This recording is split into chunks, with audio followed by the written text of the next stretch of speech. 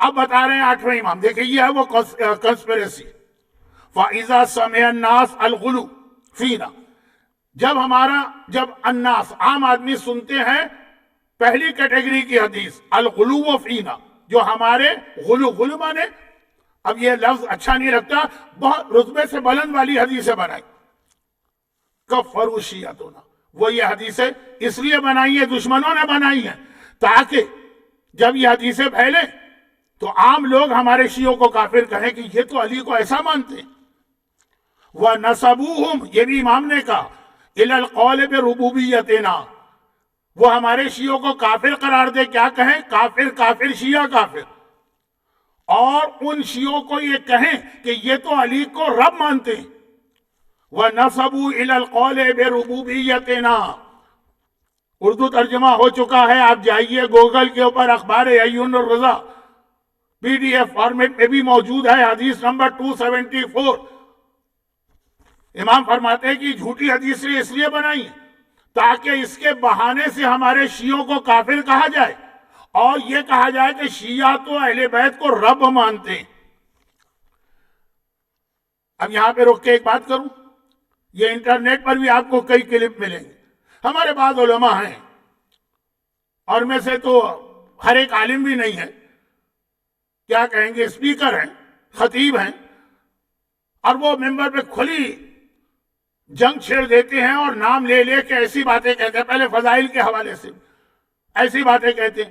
اچھا، جب ان سے ہم نے کہا کہ بھئی یہ طریقہ اہل بیت کا نہیں ہے، اور دیکھیے اس کے نتیجے میں، ہم نے نہیں کہا اور لوگوں نے کہا، اس کے نتیجے میں آپ نے تو امریکہ میں بیٹھ کے ایک بات کہی تھی، آپ نے تو کینیڈا میں بیٹھ کے ایک بات کہی تھی، آپ نے تو انگلینڈ میں بیٹھ کے ایک بات کہی تھی، حتیٰ انڈیا تک میں آپ نے ایک بات کہی تھی، لیکن اس کے نتیجے میں کتنے لوگوں کی شہادتیں ہوئی ہیں، کتنے مومنین کے گھر جلا۔ جواب کیا ہوتا؟ جواب ہوتا ہے یہ ہماری وجہ سے نہیں ہوا، ہم نہیں تھے تب بھی صدام نے یہ ظلم کیے تھے، ہم تو نہیں تھے اس وقت صدام، ہم نہیں تھے تب بھی حجاج ابن یوسف نے یہ ظلم کیے تھے، اور پھر وہ مذاق اڑانے کے لیے، خدا کی قسم میں اس وقت پیدا نہیں ہوا تھا جب متوکل نے ہاتھ پاؤں کاٹے تھے، کہا وہ تو ہیں دشمن، وہ تو کریں گے ظلم، وہ ہماری وجہ سے کوئی تھوڑی کر رہے ہیں۔ یاد رکھیے، یہ پوری تاریخ اسلام ہے، وقت نہیں ہے میرے پاس، کبھی اور بیان کروں گا۔ اسلامی دنیا میں بدترین دشمن اہل بیت کو بھی، جب تک کہ یہ ڈیموکریسی وغیرہ ٹائپ کی چیز نہیں ہے، بدترین دشمن اہل بیت کو بھی آل محمد پر ظلم کرنا ہو یا شیعوں پر، اسے فتویٰ چاہیے ہوتا تھا اس زمانے کے علماء کا۔ یہ جو ہم سمجھتے ہیں نا کہ وہ ظالم تھے، پوری طاقت وہ ہٹلر ٹائپ کے تھے، وہ جو کہہ دیا سو کہہ دیا، نہیں، ایک فتویٰ لیے بغیر وہ نہ آل محمد پہ حملہ کر سکتے تھے نہ شیعوں پر، حتیٰ کربلا جیسا، یزید اور ابن زیاد جیسا ظالم، قاضی شریح سے فتویٰ لیا کہ نہیں لیا؟ اور خالی اس سے نہیں لیا، کوفے کے سارے علماء سے، ضرورت کیا تھی اس کو فتویٰ لینے کی؟ تو ظالم ہے، ہٹلر کی طرح سے جو چاہے ظلم کرے، نہیں، اسلامی دنیا کو کچھ مزاج ایسا کہ عام مسلمان فتویٰ آئے گا تو عمل کریں گے، ورنہ فتویٰ نہیں آئے گا پیچھے رہیں گے۔ متوکل عباسی نے فتویٰ لیا، یزید نے فتویٰ، یزید جیسا آدمی، ابن زیاد جیسا آدمی، تو کہنے کا مقصد کیا ہے کہ یہ جو لوگ کہتے ہیں جی ہم تو اس وقت پیدا بھی نہیں ہوئے تھے جب وہ ظلم کر رہے ہیں، آپ نہیں ہوئے تھے، آپ جیسے کچھ اور لوگ تھے جو یہ باتیں کہہ رہے تھے، جو حدیث میں یہ 8واں امام بتا رہا، یعنی یہ پرابلم 8واں امام کے زمانے میں پیدا ہو چکا ہے۔ آپ بے شک نہیں پیدا ہوئے تھے 8واں امام کے زمانے میں، پرابلم تھا۔ اب دیکھیے جو بات میں نے ابھی کہہ دی نا، یہ تھوڑا ٹائم سے پہلے ہے، اس کا ٹائم اب آ رہا ہے۔ امام فرماتے ہیں غلو والی حدیثیں بھی ہمارا دشمن بناتا ہے، ہمارے درمیان پھینک دیتا ہے وہ حدیثیں، تو ہم یہ سمجھتے ہیں کہ جو مولا کے فضائل ہیں دشمن مان رہا ہے، اس کا مقصد ہے تاکہ ہم کو کافر ڈکلیئر کیا جائے اور یہ کہا جائے کہ شیعہ وَنَسَبُوهُمْ نسبت دیتا ہے شیعوں کی طرف إِلَى الْقَوْلِ بِرُبُوبِيَّتِنَا کہ یہ لوگ تو آل محمد کو رب مانتے ہیں، اور پھر کچھ حدیثیں بنائی ہیں اس نے ہماری دشمنی میں، ہمارے رتبے کو کم کرنے کے لیے۔ وہ کیوں؟ وَإِذَا سَمَعُوا التَّقْصِيرَ، وہ اس لیے بنائی ہیں کہ جب وہ فضائل رتبے سے کم والی حدیث لوگ سنیں اعتقدوہ فینا، ہمارے شیعہ وہی اعتقاد رکھنے لگے، وہ بھی غلط ہے۔ نعوذ باللہ، ٹائم نہیں، ایک مثال پاکستان کے مومنین کو دے دو۔ برادران اہل سنت کی تقریباً مشہور تفاسیر میں لکھا ہے کہ نعوذ باللہ نعوذ باللہ نعوذ باللہ، مولا کائنات نے ایک دفعہ شراب پی کے نماز پڑھائی تو قرآن کی آیت نازل ہو، یہ حدیث بنائی گئی۔ ہاں کہا ٹھیک ہے، پھر وہ علی بھی دوسروں کی طرح تھے، اسلام لانے سے پہلے علی بھی گناہ کرتے تھے۔ اب دیکھیں ایک ہی وہ حدیثیں تھی، ایک یہ تھی کہ کچھ لوگ اس پر یقین کر لیں گے۔ پاکستان میں ایک کتاب چھپی اتنی زہریلی کہ دوبارہ وہ کتاب چھاپنے کی ہمت کسی میں نہ ہوئی، اس کا نام تھا رشید ابن رشید، کتاب کا نام رشید مانے عقل مند، دانشمند، وائس پرسنالٹی۔ یہ کتاب تھی یزید کے بارے میں، رشید یزید کو کہا، ابن رشید اس کے باپ کو کہا، اور پھر اس میں جو مولا کی شان میں گستاخیاں کی گئیں اور شہزادی فاطمہ کے حوالے سے جو باتیں لکھی گئیں، تو وہ یہ تھا کہ تقصیر والی بھی وہی ایک آدمی ہے، وہی ایک آدمی ہے، وہ ایک طرف غلو کی حدیث بنا رہا، یعنی ایک گروہ وہی تقصیر کی حدیث بنا رہا، تاکہ پھر کچھ لوگ اس کو سن کے یقین کر لیں کہ اہل بیت بھی ہماری طرح ہوں گے، یہ بھی غلط۔ لیکن تیسری بات وَإِذَا سَمِعُوا مَصَالِبَ أَعْدَائِنَا بِأَسْمَائِهِمْ، یہ ہے نقطے کی بات۔ اور تیسری حدیثیں وہ بنائی گئی جس میں ہمارے دشمنوں کی برائی کی گئی نام لے کر۔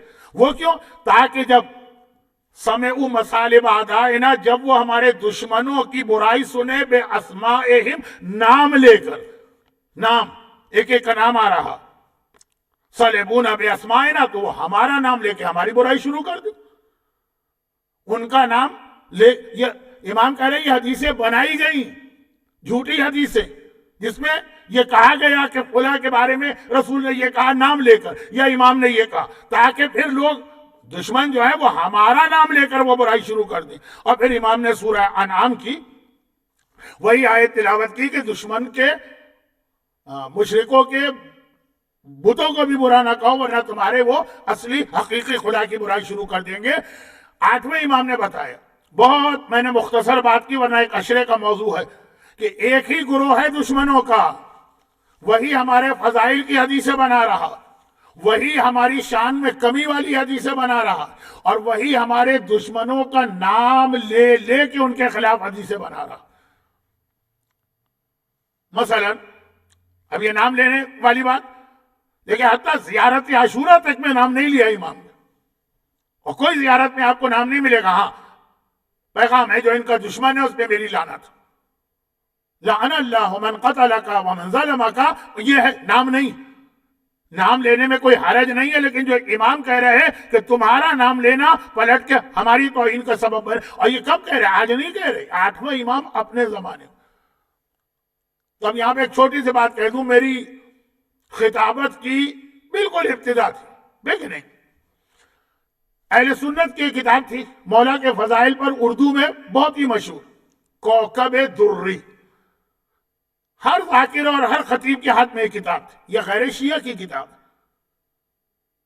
ہر شیعہ کے ہاتھ میں کتاب تھی، بلکہ انڈیا سے اگر کچھ علماء آتے تھے یا عام آدمی بھی یہ کتاب ضرور خریدتے تھے کہ جی وہ ہمارے ایک بھائی ہیں مجلس سے پڑھتے ہیں، انہوں نے کہا یہ کتاب ضرور لانا، یہ تو خزانہ ہے فضائل کا، اس میں پوری یہ حدیث پوری اس کتاب پہ اترتی، اسی میں تو وہ جملے ہیں، مولا نے کہا میں زندہ کرتا ہوں، میں مارتا ہوں، میں روح بدن میں ڈالتا ہوں، میں سورج کو چلاتا ہوں، میں چاند کو نکالتا ہوں، میں بارش برساتا ہوں، کائنات کو میں نے بنایا، سب سے پہلے ہی میں ہوں، سب سے آخری میں ہوں۔ وہ جتنے کچھ چیزیں آج کل آپ کو قصیدوں میں نظر آ رہی ہوں گی، وہ سب کوکب دری کے حوالے دیں گے آپ کو، اور یہ کہہ کے دیں گے کہ بھائی جب دشمن نے یہ لکھ دیا تو وہ تو بالکل حقیقت ہوگی. 8واں امام آج کی بات نہیں کر رہا, 1200 سال پہلے بتا رہا کہ ہمارے دشمنوں نے ہمارے شیعوں کو قتل کرانے کا طریقہ اختیار کیا کہ وہ حدیثیں بنائی کہ ایک سادہ مومن اس پہ یقین کرتا جائے گا اور حکمرانوں کو اور مفتیوں کو موقع ملے گا فتویٰ دینے کا, اور پھر یہ نام لے کر. اب کیا یہ آج کا ماحول کچھ ایسا ہی نہیں بن رہا؟ چلے شاعری میں تو پھر باتیں برداشت ہو جاتی ہیں کیونکہ شاعری کی زبان کچھ اور ہے. شاعری کو تو آپ بس ایک بات کا خیال کریں کہ شاعری کو عقیدت سمجھیے, عقیدہ نہیں سمجھیے, تب تک بات صحیح. آپ کو یقین نہیں آئے گا کہ اذان میں علی ولی اللہ پہ دلیل دی جا رہی اور آپ کے بہت قریب دلیل دی جا رہی, اور دلیل کیا؟ شاعروں کے شعر. کتنے قابل احترام شاعر ہیں ہمارے, پیام اعظمی صاحب ہیں, رضا سرسوی صاحب ہیں, 3 دبیر ہیں, مرزا دبیر ہیں, ان کے شعر پڑھے جا رہے ہیں, یہ دلیل لائی جا رہی ہے اتنے اہم مسئلے شرعی کے لیے. ہاں عقیدت کی حد تک سنی, عقیدہ نہیں. اور یہی 8ویں امام نے دابل خزائی نے قصیدہ سنا ہے, مولانا نے کتنی تعریف کی. تو اب یہ سازش اس وقت سے چلی آ رہی کہ فضائل کی حدیث کو بھی دیکھنا ہے کہ ہمارے طریقوں سے آئی ہو اور ہمارے راویوں نے اس کو نقل کیا, اور پھر تو یہ جو نام والی بات تھی وہ اپنی جگہ. لیکن یہاں پہ جو ایک بہت ہی قابل توجہ بات ہے وہ یہ کہ یہ 8واں امام اس وقت کہہ رہا جب 8ویں امام کو حکومت مل گئی. ہمارے معصومین میں سے ایک مولا کو ظاہری حکومت ملی, حقیقی حکمران تو یہ ہمیشہ سے آئے ہیں. ایک آقا حسن کو 6 مہینے کے لیے ظاہری حکومت ملی, اور ایک 8ویں امام کو جو 2 سال کے لیے ولی عہد بنایا گیا, اور اس 2 سال کے درمیان امام پوری کوشش یہی کر رہے ہیں. کیا کوشش کر رہے ہیں؟ یہ جو ایک حدیث ہے یہ کیا ہے؟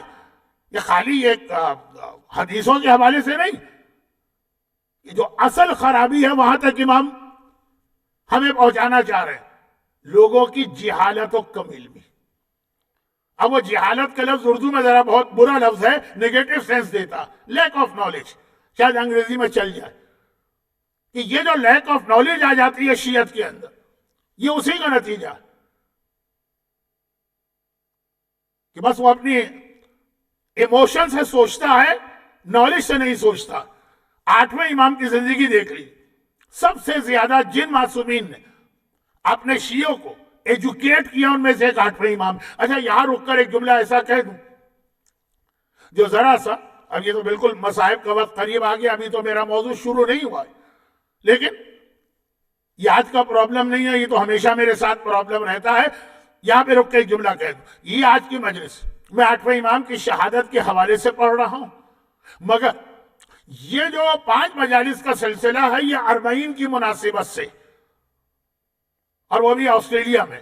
آسٹریلیا میں ذرا لوگ مجلسیں کم سنتے ہیں, باقی دنیا میں عشرہ زینبیہ چل رہا ہوگا پوری 10 مجلسیں, لیکن وہ عشرہ 40 ہو کہ خمسہ 40,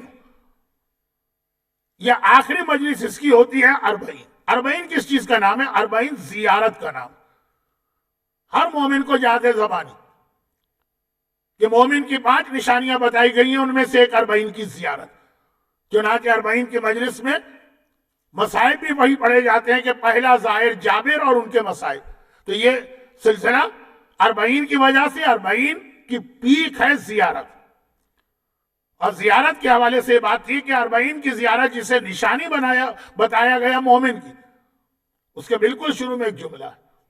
جب آپ 40 کے دن 4 ہی دن کے بعد تو 40 ہے, وہ زیارت پڑھیے گا, توجہ دیجیے گا بالکل شروع میں, جس میں آپ کہتے ہیں اے اللہ میں گواہی دیتا ہوں آقا حسین سیدن من السادہ وقادت من القادہ آتیتہ مواریث الانبیاء, تو نے انہیں تمام انبیاء کی میراث دی. زیارت وارثہ میں آپ نے 5 گزشتہ اور ایک پیغمبر 6 نبیوں کا وارث حسین کو اعلان کیا, وارث آدم, وارث نوح, وارث ابراہیم, وارث موسیٰ. زیارت 40 میں 6 نہیں ہے, آتیتہ مواریث الانبیاء, 1,24,000 انبیاء کے وارث حسین. اس کے بعد آپ کہتے ہیں بالکل یہ شروع میں ہے بذل مہجتہ، حسین نے اپنی جان قربان کی، کیوں؟ لیستنقذ عبادک من الجہالہ، تاکہ تیرے بندوں کو جہالت سے نکالے۔ یہ جو اگنورنس ہے، یہ جو لیک آف نالج ہے، اس کو ختم کرنے کے لیے کربلا کا جہاد ہوا، اور یہ گواہی دینا مومن کی علامت ہے۔ ساری زیارتوں میں 40 کی زیارت ہے جسے مومن کی علامت کہا گیا۔ حسین کے جہاد کا مقصد یہ بتانا کہ لوگوں کو ایجوکیٹ کیا جائے۔ پورے جہاد حسین جو اختتام کو پہنچے گا 40 کے دن، اور یہی 8ویں امام کی زندگی۔ مگر یہاں پہ صرف ایک احتیاط کے ساتھ امام نے جو بتایا، ایک احتیاط کے ساتھ، علم بغیر تقوی کے بیکار ہے، علم کے ساتھ تقوی بھی ہونا چاہیے۔ اسی لیے ہمارے یہاں معصوم کے لیے علم بھی شرط ہے، عصمت بھی شرط ہے۔ اب یہ 8ویں امام کی زندگی، وقت نہیں ہے، باتیں بہت دماغ میں گھوم رہی ہیں۔ ایک طرف شیعوں کو علم کے اعتبار سے اتنا ایجوکیٹ کر رہے ہیں کہ یہ جو اخبار عیون و رضا ہے نا، یہ 1000 پیج کی ایک کتاب ہے، اور تقریباً پوری کتاب 8ویں امام کی حدیثیں ہیں، 1000 پیج، اردو ترجمہ ہے، آپ دیکھ لیجئے جا کے، انٹرنیٹ پہ چیک کر لیجئے، کہیں اور نہ ملے تو زیارت آن لائن بکس کے اوپر کلک کریں گے، ساری کتابیں آ جائیں گی۔ خیر، تو یہ 1000 پیجز کی ایک کتاب ہے، ایسی تو پتہ نہیں کتنی کتابیں ہیں، کیونکہ یہ اردو میں ہے تو اس لیے میں اس کو بار بار کہہ رہا ہوں۔ یہ ایجوکیٹ کر رہا ہے، لیکن ساتھ میں تقوی، کردار کی پاکیزگی، وہ بھی ضروری ہے۔ چنانچہ ہمارے پاس اس سلسلے میں وہ اصول آتا ہے جو ہم بھول جاتے ہیں۔ خیر، اب یہاں ویسٹرن کنٹریز میں آج کل اویئرنیس بہت بڑھ گئی، اب لوگوں کے ذہن میں مسئلہ تو ہے، پرابلم تو ہے، سلوشن ابھی بھی ان کی سمجھ میں نہیں آ رہا۔ آسٹریلیا اس اعتبار سے خوش قسمت ہے کہ یہاں پہ سارا امیگریشن ابھی ہوا، ہارڈلی ایک جنریشن، وہ بھی شاید ابھی وہی چل رہی ہے چند لوگوں کو چھوڑ کر۔ مجھے کتنے 20-21 سال ہوئے ہیں آسٹریلیا میں، اس وقت کتنے تھے؟ 25 فیملیز تھیں۔ تو اب اس سے بھی کم، یعنی سارے جو نیو امیگرینٹ، تو ابھی وہی پرانی نسل پاکستان اور انڈیا والی۔ ویسٹرن کنٹریز کے باقی علاقوں میں تو 50 سال سے لوگ، 60 سال، کئی جنریشن گزر گئے، معاملہ ان کے ہاتھ سے نکل گیا۔ ابھی آپ کے ہاتھ میں وہ کیا ہے؟ وہ یہ کہ اسلام کہتا ہے پہلے دن سے ہی، پچھلی تقریر یاد کیجئے، پہلے دن سے ہی تمہیں دین کے حوالے سے اپنے دونوں اصول، علم اور تقوی، اس کو خیال ذہن میں رکھنا۔ اچھا، ایک حدیث میں اور آپ کو سنا دوں جو میں نے 3 مہینے پہلے سنائی، اور وہ یہ ہے کہ بچے کو کبھی نہ سمجھیے، چاہے وہ نہ سمجھ۔ ایک بار ایک کوئز کمپٹیشن میں نے ایک سوال کیا تھا کہ دنیا کا بہترین کیمرہ کون سا ہے، بیسٹ۔ اب یہ بات تھی آج سے 30 سال پہلے، اس وقت تو کیمرے اور بھی زیادہ خراب ہوتے تھے، صرف وہ جو پروفیشنل فوٹوگرافر، نیشنل جیوگرافک کی ٹیم وغیرہ تھی، یا ڈسکوری چینل والے، ان کے پاس ہوتے ہوں گے۔ لیکن میں نے سوچ کہا تھا، اور دنیا کا بہترین ریکارڈنگ ڈیوائس کیا ہے؟ اس وقت تو آڈیو کیسٹ، آواز ریکارڈ ہوتی تھی، پھر تصویر ریکارڈ ہونے لگی، تو اب لوگوں نے اپنے اپنے اندازے سے بنایا۔ وہ کیا کینن، یاشیکا، یہ سب تو بہت پرانے نام ہو گئے نا، اس وقت یہی چل رہے تھے کیمروں میں۔ اور میں نے حدیثوں کی روشنی میں کہا دنیا کا بہترین کیمرہ بچے کی آنکھ ہے۔ کون سا بچہ؟ نیو بورن، جو ابھی دنیا میں آیا۔ اور دنیا کا بیسٹ ریکارڈر جو ہے وہ بچے کا دماغ ہے، جو ابھی بچہ دنیا میں آیا بھی نہیں ہے ماں کے پیٹ میں۔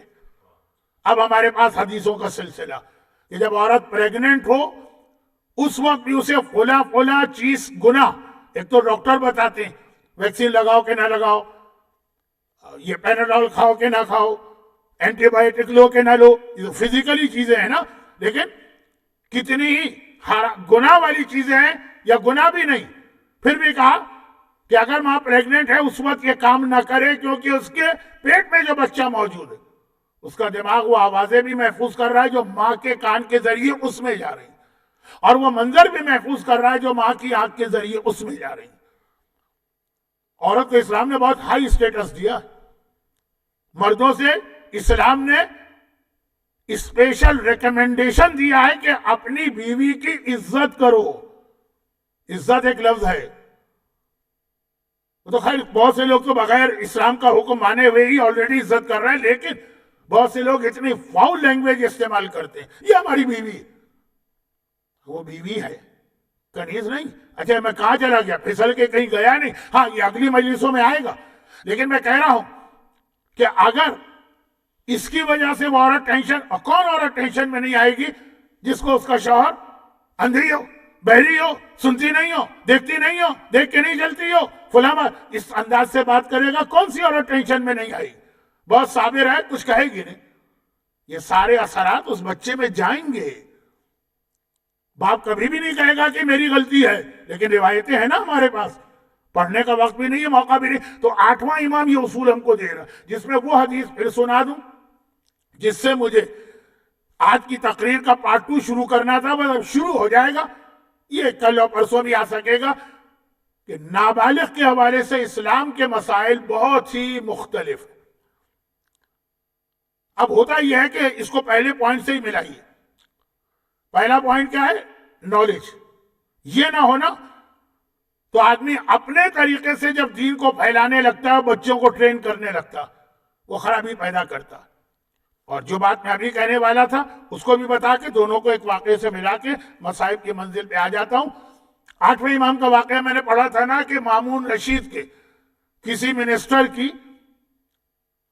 شادی ہوئی یا کوئی فنکشن ہوا اس کے گھر میں، اور سب لوگ بیٹھے ہیں. اس زمانے میں حجاب مینٹین تھا، دشمن اہل بیت مامون کے گھر میں حجاب ہوتا تھا. آج سیدوں کے گھر میں بھی حجاب ختم ہو گیا ہے، جہاں مکس گیدرنگ ہوتی ہے. خالی مجلس کے لیے مکس گیدرنگ منع نہیں ہے، برتھ ڈے پارٹی کے لیے بھی منع. لیکن خیر اب وہ مرد الگ ہیں، عورتیں الگ ہیں. مردوں میں اتفاق سے صاحب خانہ کی 6 سال کی بچی آ گئی، 6 سال کی. اب وہ علاقہ بھی ایسا ہے، میں نے کہا وہاں بچے تو بچے بڑے بھی بہت خوبصورت ہوتے ہیں. رشیا کا وہ علاقہ مرو، جس سے تھوڑا آگے چلے جائیے تو کوہ قاف ہے. بہت پیاری بچی تھی. ہر ایک نے دیکھا، پیار آیا، بلایا، اپنی گود میں بٹھایا، اسے بوسہ دیا، سر پہ ہاتھ پھیرا. 8ویں امام تک وہ بچی آئی اور امام نے منع کر دی اور کہا جب بچی کی عمر 6 سال کی ہو جائے تو باپ بھی اسے گود میں بٹھا کے بوسہ نہ دے، ایک ڈسٹینس رکھے. اچھا پہلے یہ چیز کہی جاتی ہے، ابھی بھی اگر میں پاکستان میں کہوں تو لوگ مذاق اڑائیں گے کہ جی آپ بچوں کا بچپنا بھی چھین رہے ہیں، بچوں کی معصومیت بھی چھین رہے ہیں. لیکن میں نے پہلے بھی کہا تھا اور آج بھی اس کو دوہرا رہا ہوں کہ جتنے بھی ایسے کیس ہو رہے ہیں بچوں کے ساتھ جو ابیوز ہو رہا، وہ سارا اسٹارٹ یہاں سے ہوتا ہے کہ جب آپ کسی بچے کے لیے جائز کر دیتے ہیں کہ کوئی اس کے جسم کو چھوئے، چاہے وہ بہت چھوٹا بچہ کیوں نہ ہو. میرے تو آنکھوں دیکھی بات ہے. میں ٹریول کر رہا تھا میلبورن سے سڈنی، اس زمانے کی بات ہے جب سڈنی میں کچھ لوگ میری مجلس سن لیتے تھے. تو خیر جب میں جا رہا تھا، کوئی 12 سال 15 سال سے تو نہیں گیا میں سڈنی، کینٹس کا پلین تھا، اٹھا دیا اس نے اس آدمی کو، سیٹ پہ بیٹھا تھا، اس کے برابر کی سیٹ ایک مائنر یعنی بچے کی تھی. وہ ونڈو سیٹ پہ تھا. ونڈو سیٹ آسانی سے کوئی نہیں چھوڑتا، اس کا پیمنٹ بھی کرنا پڑتا، وہ پیمنٹ بھی کیا ہوا تھا. لیکن وہ ایئر ہوسٹس نے آ کے اٹھا دیا کہ نہیں، یہ لا کے خلاف ہے ایئر لائن کے کہ کسی مائنر کے ساتھ کوئی بڑا آدمی نہیں بیٹھ سکتا. پھر اس نے تھوڑا آرگومنٹ کیا کہ وہ فلاں بھی تو بیٹھا ہوا ہے، کہ وہ عورت کے ساتھ بیٹھا ہے. تو عورتیں بھی تو کم نہیں ہوتی ہیں یہاں کی، لیکن وہ تو میری آنکھوں کی بات. وہ آرگومنٹ کرتا رہا لیکن اس کو نہیں بیٹھنے دی. یہی چیز جب میں پاکستان میں پڑھتا تھا کہ چھوٹے بچوں کو سر پہ ہاتھ پھیرنا اور بوسہ دینا اور ٹچ کرنا یہ سلسلہ نہ رکھے، لوگ مذاق اڑاتے تھے. مولانا آپ کہاں 1400 سال پہلے کے کنویں میں بیٹھے، بچوں کی معصومیت چھین رہے ہو، یا 21 سینچری میں ایئر لائن میں میری آنکھوں کی دیکھی بات. اور جب پیمنٹ اس نے کیا، اس نے کہا مجھے ملے گا، کہا وہ بھی نہیں ملے گا، یہ نان ریفنڈیبل ہوتا. آپریشنل ریزن سے اگر ہم سیٹ چینج کر دیں کچھ نہیں ملتا. خیر تو بات تو کہیں سے کہیں جاری. کہنے کا مقصد ہے کہ قانون جو اسلام کے ہیں آج سب کی سمجھ میں آ رہے ہیں. اور جتنے بھی بچوں کے ساتھ ابیوز ہوتا ہے 95% ان کے بہت ہی کلوز فیملی والے وہی حرکتیں کرتے ہیں. 8ویں امام نے یہیں سے روک دی. اور پھر یہاں سے ایک چیپٹر ہمارے یہاں کھولا، نابالغ. اب دیکھیں بعض چیزیں بہت اچھی لگتی ہیں، نابالغ اذان دے رہا بہت اچھا لگتا. مگر کیا ایسا تو نہیں ہے کہ آپ پورے نمازیوں کی اذان ضائع کر رہے ہیں؟ کیا نابالغ کو اذان دینے کی اجازت ہے؟ مسئلہ شرعی، نابالغ، اس کا مال۔ اب یہ یہاں ایک سسٹم ہے، آسٹریلیا میں ہے، اسکولوں میں ہوگا، بچوں سے کہا جاتا ہے جاؤ چاکلیٹیں بیچ کے آؤ اور فنڈ جمع کرو، مگر کیا اسلام میں اس کی اجازت ہے؟ ارے ہمارے سینٹرز میں سلسلہ شروع ہوا جو مجھے کہنا پڑا کہ غلط ہے، نابالغ بچے جو ہیں وہ ڈونیشن لے رہے ہیں، وہ پروگرام کر رہے ہیں۔ یہ چھوٹی چھوٹی باتیں نہیں، یہ بہت بڑی باتیں۔ 8ویں امام کے ایک صحابی کا چھوٹا واقعہ سن لیں تاکہ کم وقت میں 8ویں امام ہی کے حالات۔ صفوان ابن یحییٰ کوفی، یہ کون ہے؟ یہ 8ویں امام کے صحابی۔ کیسے صحابی؟ ایسے صحابی ہیں جیسے رسول اللہ کے سلمان تھے، بہت ہی ان کا ہائی اسٹیٹس ہے۔ صفوان نام کے کئی صحابی، میں بات کر رہا ہوں 8ویں امام کی۔ چنانچہ جب ان صفوان کا انتقال ہوا 9ویں امام کے زمانے میں، تو 9ویں امام نے خاص طور پر اپنا کفن ان کے لیے بھجوایا اور اپنے چچا 8ویں امام کے بھائی سے کہا آپ جا کے اس کی نماز جنازہ پڑھائیے، اس کا حق ہے یہ صفوان۔ لیکن بات ہو رہی ہے مال اور دولت کے حوالے سے احتیاط کی۔ صفوان، یہ واقعہ آپ نے مقدس اردبیلی کا سنا ہوگا، میں نے بہت پڑھا ہے۔ وہ لوگوں نے اعتراض کر لیا کہ یہ کیسے ہو سکتا، تو میں نے کہا آج مقدس اردبیلی کی بات نہیں کروں گا، وہ مرجع ہیں، ہمارے اخباری لوگ تو کسی مرجع کو مانتے ہی نہیں، امام کو تو مانتے ہیں نا۔ 8واں امام کا ٹرینڈ صحابی صفوان مدینے میں رہتے ہیں، کسی کام سے کوفے جا رہے تھے، تو چنانچہ انہوں نے اونٹ کرائے پہ لی، اونٹ کرائے پہ لے کے نکلے، ان کے پڑوسی نے روک دیا، کہا صفوان وہاں جا رہے ہو؟ 2 دینار 2 کوائنز، دینار کا ایک کوائن ہوتا ہے، یہ لے جاؤ، وہاں پہ میرا فلاں بھائی رہتا ہے، میں اس کو یہ گفٹ کرنا چاہتا ہوں۔ صفوان نے منع کر دیا، کہا کہ جس اونٹ کو میں نے کرائے پہ لیا، مالک سے ایگریمنٹ میں یہ طے نہیں ہوا تھا کہ میں یہ اس کا وزن بھی اس کے اونٹ پہ رکھوں گا، جتنا میں نے پیمنٹ کیا اس کے اعتبار سے، یا تو مالک سے اجازت مجھے مل جائے۔ اس کو لے کے مالک کے پاس گئے، جب مالک نے سنا، ہمارے ابھی لوگ یہی کہتے ہیں نا بھائی اتنی سی بات پہ کون اعتراض کرے گا، اس نے بھی مسکرا کے کہا صفوان یہ 2 دینار، یہ 2 کوائن جیب میں رکھنا، یہ کیا مسئلہ، لے جائیے، لیکن بغیر اجازت کے نہیں۔ یہ مومن کے مال کا احترام اسلام نے بتایا، اور یاد رکھیے گا عام مومن کے مال سے زیادہ نابالغ کے مال کا احترام۔ نہ نابالغ کوئی چیز خرید سکتا ہے، نہ نابالغ کوئی چیز بیچ سکتا ہے، نہ نابالغ کوئی چیز کسی کو گفٹ کر سکتا ہے، نہ نابالغ کسی سے گفٹ لے سکتا۔ ہاں اس کا طریقہ ہے جو انشاءاللہ کر آئے گا، آج وقت نہیں رہا۔ لیکن مسئلہ کیا ہے؟ مسئلہ ہے کہ ابھی سے ٹرین کرو تو جا کے پھر ویسا مومن بنے گا جیسا 8واں امام دیکھنا چاہتے ہیں۔ جو 8واں امام اتنا سخت ہے کہ مامون رشید کو غلطی کرتے دیکھا۔ ہمارے یہاں یہ اکثر ہوتا ہے نا، بس یہ میں مصائب پہ آ گیا اس جملے سے، ہمارے یہاں یہ اکثر ہوتا ہے نا کہ اگر کسی نے آپ کو کوئی فیور کیا، اس کی خرابی پہ آپ کبھی نہیں بولیں گے، فیور کر رہا ہے نا۔ مثلا اگر میں کسی کی وجہ سے آسٹریلیا میں آیا، فرض کیجئے، اب وہ اگر کوئی گناہ کرے کہ میں چپ رہوں گا، بھائی اس کا احسان ہے اس نے مجھے آسٹریلیا میں بلوا لیا، یا کبھی کوئی پریشانی میں تھا کسی نے مدد کر دی، اب وہ سیٹ صاحب جو ہیں انہوں نے کوئی گناہ کیا، چپ رہنا پڑتا۔ مامون رشید عباسی نے 8ویں امام کو مدینے سے بولا کہ ظاہری اعتبار سے اتنی عزت دی، پھر آخر میں زہر دے کے شہید کیوں کی؟ ریزن بہت ہے، ایک تو نہیں ہے، لیکن ون آف دا ریزن یہ کہ وہ سمجھ رہا تھا کہ میں غلطیاں کروں گا تو میں نے تو ان کو اتنا ہائی اسٹیٹس دیا ہے، خاموش رہیں گے، امام بولتے ہیں اور پبلک میں بولتے ہیں۔ ہمارے یہاں تو بڑے بڑے اپنے آپ کو عالم سمجھنے والے بھی منبر پہ جا کے غصے میں آگ بگولے ہو جاتے ہیں، ہماری غلطی کیوں بتائی گئی؟ اخلاق ہونا چاہیے، تو پہلے 8ویں امام کو اخلاق سکھاؤ جا کے۔ نعوذ باللہ من ذالک، مامون رشید غلط وضو کر رہا ہے، امام نے ٹوک دیا۔ آپ یہاں وضو خانے میں کسی کو ٹوک کے دیکھ لیجئے، ٹوک دیا، وہ حاکم وقت ہے، معمولی آدمی نہیں ہے، سب سے بڑی اسلامی دنیا کا مالک، اس سے بڑی حکومت پھر شاید کبھی نہیں ہوئی، ٹوک دیا۔ یہ غلط وضو ہے، تیرا رب اس وضو سے راضی نہیں، تو شرک کر رہا ہے۔ مثلا وہ امام نے شرک کا لفظ تو نہیں کہا، آیت وہ پڑھی، لا تشرک بعبادت ربہ احدا، اپنے رب کی عبادت میں شریک نہ کر۔ وہ ایک چور آیا دربار اور اس کا ہاتھ کٹنے کے لیے سارے مسائل پورے ہو گئے، لیکن اس نے کہا اگر میرا ہاتھ کاٹنا ہے تو مامون اپنا بھی ہاتھ کاٹ، تو بھی تو چور ہے، میں نے ایک آدمی کا مال چرایا، تو نے سارے مسلمانوں کا مال چرایا۔ آٹھویں امام نے کہا چور یہ صحیح کہہ رہا، یہ صحیح کہہ رہا۔ کسی جماعت کے پریزیڈنٹ کے آپ بارے میں جملہ کہہ دیجئے، ذرا دیکھیے تو یہ جو مزاج دشمنان اہل بیت کا ہے وہ آٹھویں امام کے چاہنے والوں کا کیسے بنا؟ مامون گھبرا گیا۔ میں تو ان کو لے کر آیا تھا تاکہ ان کی وجہ سے مجھے ہیلپ ہوگی، ان کے شیعہ بھی میرے ساتھ مل جائیں گے، میری حکومت اور طاقتور ہوگی، مگر یہ تو مجھے کو سب کے سامنے ہے، جو اس کے دل کی بات ہے وہ کہہ رہا ہوں کہ مجھے کو سب کے سامنے ذلیل کر رہے ہیں، ہر چیز پہ مجھے ٹوک رہے ہیں، یہ تو میرے لیے ایک لائبلٹی بن گئے، نعوذ باللہ۔ چنانچہ ایک روایت کے مطابق آج کی رات تھی، یہ رات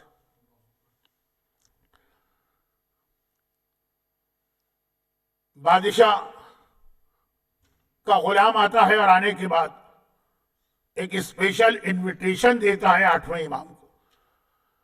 عمومی طریقہ اسلامی دنیا کا ہے کہ مغرب کی نماز سے پہلے کھانا کھاتے ہیں، مغرب عشاء پڑھی اور آرام، پھر کوئی گھر سے نہیں نکلتا۔ آج عشاء کے بعد غلام آتا ہے اور کہتا ہے کہ حاکم نے آپ کو خصوصی دعوت پہ بلایا۔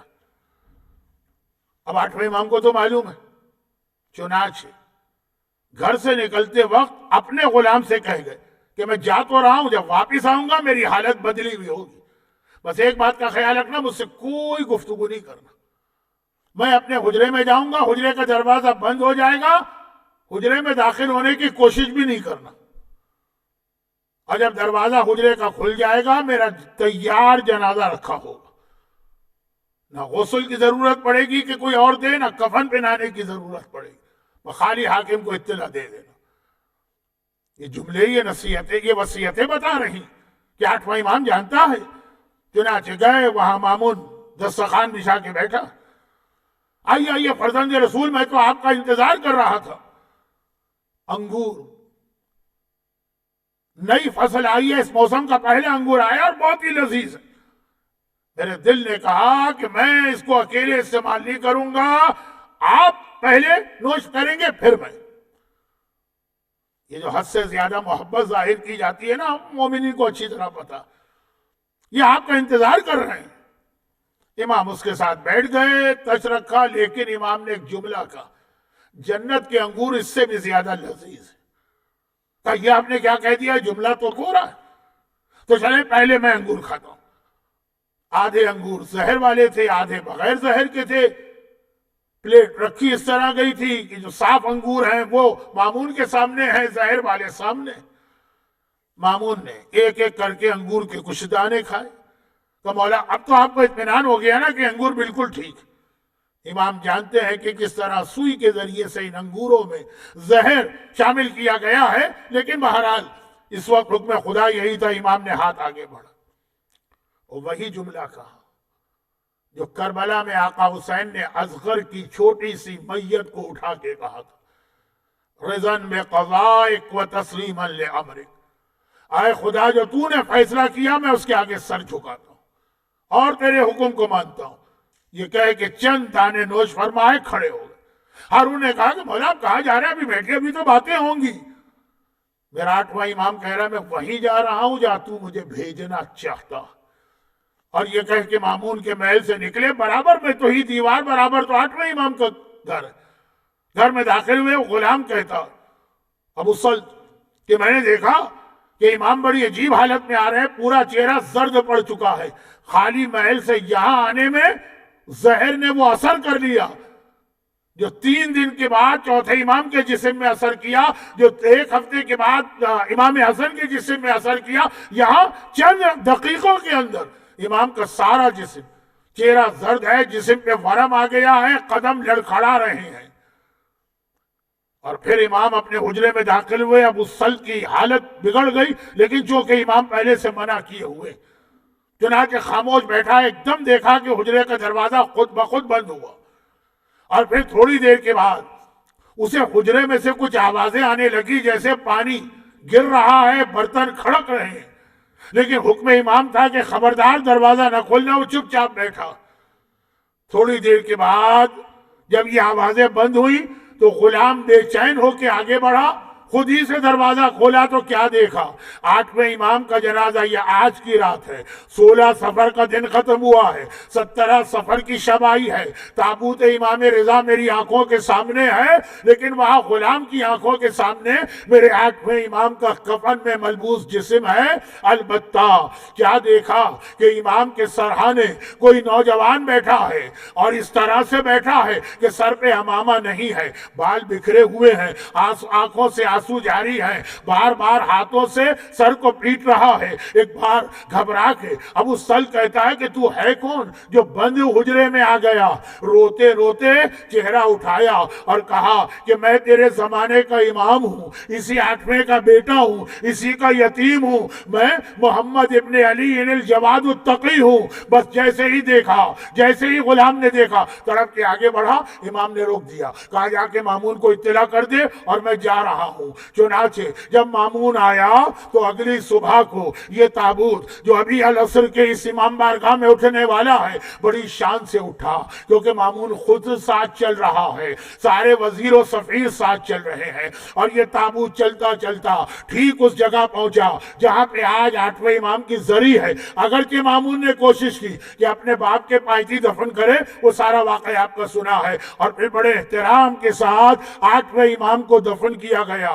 مولا آپ کو زہر تو دیا گیا، مولا آپ کا کلیجہ ٹکڑے ٹکڑے تو ہوا، مولا آپ پہ شہادت کی اذیت و تکلیف تو آئی، لیکن کم سے کم یہ اطمینان تو رہا نا کہ کوئی آپ کو غسل دینے والا ہے، کوئی آپ کو کفن پہنانے والا ہے، کوئی جنازے کو کندھا دینے والا ہے۔ ارے یتیم اور جوان باپ کے سرہانے تو آ گیا، لیکن آئیے پلٹ کے چلے اس کربلا میں جہاں پہ زینب 4 دنوں کے بعد آنے والی ہے۔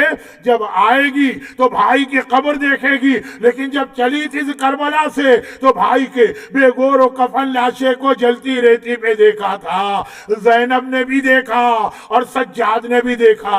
ارے وہ امام مظلوم جس کے گلے میں توق ہے، ہاتھوں میں ہتھکڑی ہے، پاؤں میں بیڑی ہے، بابا کے جنازے کو اٹھا نہ سکا، غسل نہ دے سکا، کفن نہ پہنا سکا، مگر 11 محرم کا قافلہ چل رہا ہے، 11 محرم کا قافلہ چل رہا ہے۔ زینب نے دیکھا، سجاد کی نگاہ باپ کے بے گور و کفن لاشے پر ہے، سجاد کا سارا بدن کانپ رہا ہے، چہرہ زرد پڑ گیا ہے۔ زینب ڈری، اگر میرا بھتیجا بابا کے لاشے کو اس طرح دیکھتا رہا تو مر نہ جائے۔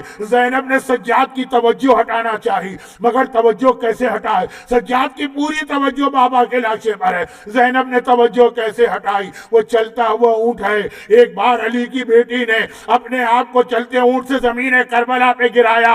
آدھا جملہ آج سنیے، 11 محرم کو زینب نے اپنے آپ کو چلتے اونٹ سے زمین کربلا پہ گرایا۔ آدھا جملہ 40 کو سنیے گا کہ جب زینب پلٹ کے کربلا آئی تھی تب بھی اپنے آپ کو چلتے اونٹ سے گرایا تھا۔